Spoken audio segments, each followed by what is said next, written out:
नमस्कार दोस्तों, स्वागत है आपका बिहार एक्सप्रेस न्यूज में। तो चलिए आपको लेकर चलते हैं आज की मुख्य और ताज़ा खबरें की ओर। इससे पहले आप वीडियो को किस शहर से देख रहे हैं कमेंट में जरूर बताएं और वीडियो अच्छी लगी तो वीडियो को लाइक करके चैनल को सब्सक्राइब जरूर करें। बिहार में कपड़ा उद्योग को मिलेगा बढ़ावा। भागलपुर, गया और पटना में नई परियोजनाओं को मिली मंजूरी। बिहार में उद्योग के विकास और रोजगार को बढ़ावा देने के लिए लगातार प्रयास किए जा रहे हैं। इसी कड़ी में केंद्र सरकार ने राज्य में कपड़ा उद्योग को बढ़ावा देने के लिए नई परियोजनाओं को मंजूरी दी है। इस बात की जानकारी राज्य के उद्योग मंत्री नितिन मिश्र ने दी है। उद्योग मंत्री नितिन मिश्र ने 14 जून 2024 को पत्र के माध्यम से बिहार में वस्त्र उद्योग को बढ़ावा देने के लिए केंद्र सरकार से परियोजनाओं की मांग की थी। पटना जंक्शन पर यात्रियों की बड़ी टेंशन दूर, टिकट बुकिंग के लिए शुरू हुई ये नई सुविधाएं। पटना जंक्शन से यात्रा करने वाले यात्रियों के लिए खुशखबरी है। अब जंक्शन के जनरल टिकट काउंटर से टिकट खरीदते समय भुगतान के लिए QR कोड का इस्तेमाल कर सकेंगे। फिलहाल जंक्शन के करबिगिया छोर पर स्थित जनरल टिकट काउंटर से इसकी शुरुआत की गई है। अभी यहाँ सिर्फ 2 काउंटर पर QR कोड लगाया गया है। जंक्शन पर यह device centre for railway information system की ओर से लगाए गए हैं। इनके जरिए यात्री QR कोड स्कैन कर UPI के जरिए डिजिटल पेमेंट कर सकेंगे।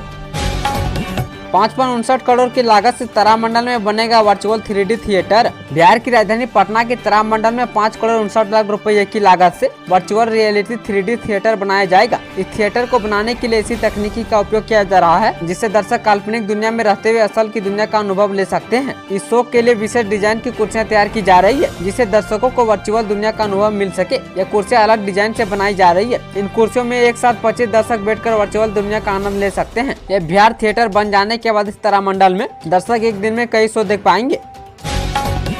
गंगा में तेज बहाव के कारण नाव के परिचालन पर लगी रोक। बक्सर में गंगा का जलस्तर चेतावनी बिंदु को पार कर लाल निशान छूने को बेताब है। इससे गंगा के कचहरी इलाके में बाढ़ का खतरा बन गया है। गंगा के तटवर्ती इलाकों के निचले भागों में पानी फैल गया है, लेकिन अभी तक रिहायशी क्षेत्रों में पानी का प्रवेश नहीं हुआ है।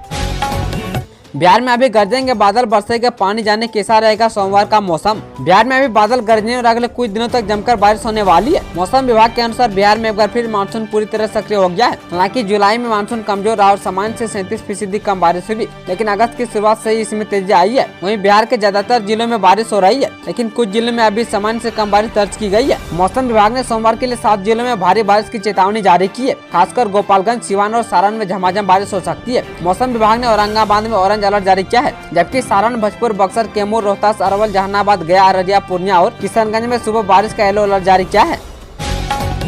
बेहतर काम करने वाले को मिलेगा तोहफा, बिहार सरकार बढ़ाएगी इन लोगों की सैलरी। बिहार सरकार अब काम करने वाले कर्मचारियों का ख्याल रखने जा रही है। निजी क्षेत्र की तरफ सरकारी कर्मचारी भी बेहतर काम करेंगे तो सरकार उनके वेतन और भत्ते में बढ़ोतरी करने का फैसला किया है। सरकार अब काम के हिसाब से नियोजित ग्राम कचहरी सचिव, तकनीकी सहायक एवं लेखापाल से IT सहायकों की सैलरी बढ़ाएगी। सरकार की नई नीति के तहत सबसे अच्छी बात यह है कि न्यूनतम वृद्धि का लाभ सभी को मिलेगा, लेकिन अधिकतम वृद्धि का आधार बेहतर काम होगा। चिराग पासवान, प्रशांत किशोर की नजर पीके ने बताया बिहार चुनाव में किससे होगी जनसुराज की टक्कर। बिहार विधानसभा की तैयारी में सभी दल अब जुटने लगी है। एनडीए और महागठबंधन की भी अपनी अपनी तैयारी शुरू हो रही है। बिहार में लड़ाई तो एनडीए और महागठबंधन की आमने सामने होती है, लेकिन इस बार के मुकाबले को लेकर प्रशांत किशोर यानी पीके भी सुर्खियों में बने हुए हैं। अपनी पार्टी जनसुराज बनाकर उम्मीदवारों को प्रशांत किशोर मैदान में उतारेंगे। उन्होंने अपना दावा करते हुए बताया कि इस बार बिहार में असली टक्कर किसके बीच होगी। जनसुराज के संस्थापक और पदयात्रा अभियान के सूत्र प्रशांत किशोर ने कहा कि आगामी विधानसभा चुनाव में जनसुराज और एनडीए की टक्कर होगी। बिहार का अपना सुपर कंप्यूटर तैयार, SI की शक्ति से लैस है परम बुद्ध। बिहार ने IT इंजीनियरिंग के क्षेत्र में बड़ा मुकाम हासिल कर लिया है। बिहार ने अपना सुपर कंप्यूटर तैयार कर लिया है। AI जैसी शक्ति से संपन्न इस सुपर कंप्यूटर का नाम रखा गया है परम बुद्ध और इसे तैयार किया है पटना में मौजूद सीटेक के पटना चैप्टर ने। इस सुपर कंप्यूटर को तैयार करने में 4 करोड़ 50 लाख रुपए की लागत आई है। बिहार के 14 जिलों में आखिर किसने बनाया 693 पुल पुलिये। बिहार सरकार को पता ही नहीं है कि राज्य के 14 जिलों में 693 पुल पुलिये किसने बना दिए। ये चौंकाने वाले तथ्य राज्य सरकार की ओर से किए गए एक सर्वे में सामने आया है। बिहार में लगातार ध्वस्त हो रहे पुलों के सामने आने के बाद जल संसाधन विभाग ने अपने स्तर से एक सर्वे कराया है। इस सर्वे रिपोर्ट में यह बात सामने आई कि 14 जिलों में नहरों व नालों पर 693 पुल पुलिये किसने बनाई, इसकी जानकारी उपलब्ध नहीं है। अब इन पुल पुलियों के संबंध में ग्रामीण विकास विभाग से जानकारी मांगी गई है। जदयू नेता के होटल में चल रही थी शराब पार्टी। दरभंगा के लहरियासराय थाना क्षेत्र के नाका नंबर 6 स्थित जदयू नेता के होटल में शराब पार्टी करते लहरिया थाना की पुलिस ने 6 युवकों को शराब के बोतल के साथ गिरफ्तार किया है। पुलिस ने होटल के कमरा नंबर 106 सील कर दिया है। होटल से पुलिस ने रंगों हाथों शराब पीते रोहित, दीपक, राहुल, सनी, वीरेंद्र एवं कुमार रवि को गिरफ्तार किया है। पुलिस अब होटल प्रबंधन की भूमिका की भी जाँच कर रही है। बिहार में 18,380 नए आंगनबाड़ी केंद्र खोलने की मांग। बिहार सरकार ने केंद्र से 18,380 नए केंद्र आंगनबाड़ी सेंटर बनाए जाने की मांग की है। समाज कल्याण मंत्री मदन साहनी ने केंद्रीय मंत्री अन्नपूर्णा देवी के समक्ष ये मांग रखी है। केंद्रीय महिला एवं बाल विकास मंत्री अन्नपूर्णा देवी की अध्यक्षता में मीटिंग हुई, जिसमें सभी राज्यों के समाज कल्याण मंत्री वीडियो कॉन्फ्रेंस के जरिए शामिल हुए।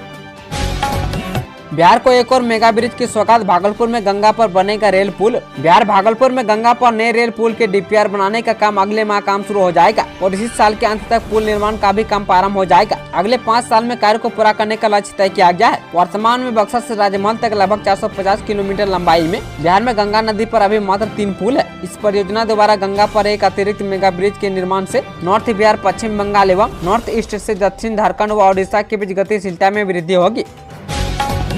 बिहार के 8 जिलों में गरज के साथ भारी बारिश का अलर्ट। दक्षिण पश्चिम मानसून राज्य में एक बार फिर सक्रिय हो गया है। वर्तमान में पूर्वी उत्तर प्रदेश में चक्रवात की स्थिति बनी हुई है। इसके चलते राज्य के कई इलाकों में भारी बारिश हो सकती है। मौसम विभाग ने बिहार के 8 जिले पूर्णिया, भोजपुर, गया, बक्सर, बांका, भागलपुर, कैमूर और रोहतास में भारी बारिश का अलर्ट जारी किया है और किसानों को खेत में जाने से बचने की सलाह दी गई है। वहीं कुछ स्थानों पर ठनका भी गिर सकता है, जिससे लोगों को सावधान रहने की जरूरत है। बता दें कि बिहार में आए दिन ठनका गिरने से किसानों की मौत हो रही है। हिंदुओं को शरण दी तो मुसलमानों के भी साथ हुई हिंसा। बांग्लादेश की संसद में वीरान और संसद के बाहर तोड़फोड़ के निशान ताजा है। बांग्लादेश में चल रहे राजनीतिक संकट और असमंजस की स्थिति में जनता के मन में कई सवाल खड़े हो रहे हैं। सवाल है कि आखिरकार मुल्क के हालात सामान्य कब होंगे। ढाका में लोगों की जिंदगी सामान्य होने की ओर बढ़ रही है, लेकिन रफ्तार सुस्त है।